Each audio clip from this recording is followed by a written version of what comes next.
It's time that someone finally sheds some light and truth into this generation of wrestlers. I've been vocal about this generation of wrestlers today, currently, but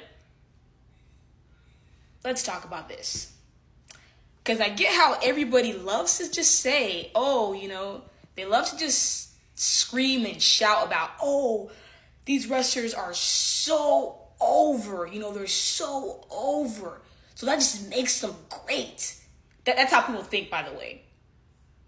The bar for this era is set completely low. Like, I'm talking below, okay? Like, it's insane. All these wrestlers up here and many more, even if you want to put like people like Triple H, CM Punk, Undertaker into this, Ric Flair, people into this, genre or generation of wrestlers who were extremely over, because all these people up here in this picture were extremely over. I'm talking about over like Rover, okay? But on top of that, they weren't just only extremely over. They had the charisma, they had the look, they had the mic work, they had the personality, they had the edge, they had the in-ring ability, they had the draw, they had it all. And the bar was set high for them. This is during the Vince McMahon era, obviously. Vince McMahon made sure to work the hell out of his wrestlers. He did. It's not a lie. It's well documented.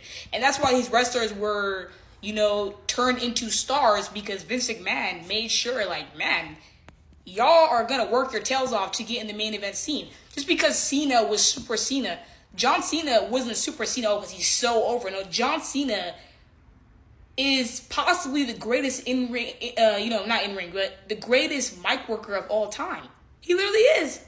John Cena is quite literally probably the biggest draw of all professional wrestling. He backed it up with those stuff I just said. Stone Cold and The Rock, one of the greatest rivalries of all times, one of the greatest feuds of all time. They were both over like crazy. Over like crazy. But they had the charisma, they had the look, their feud was hot. They just had it all. They weren't just over because it was just over. Nah, they added something to that too as well. Jeff Hardy.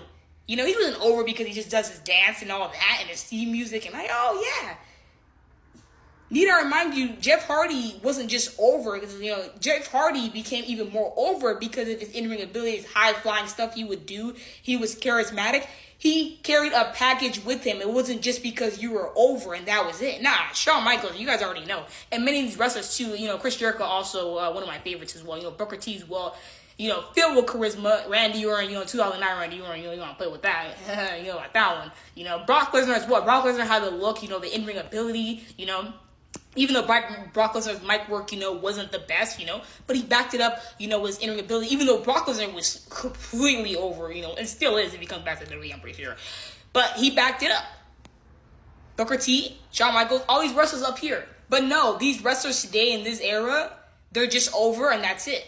They're just over and, they're just already automatically getting huge pushes or whatever, and that's it. They're just over. And that's a problem. And that's why I say this generation of wrestlers today, I don't see anything where people are making it seem like it's so, great. If you want to see great, go back in the day.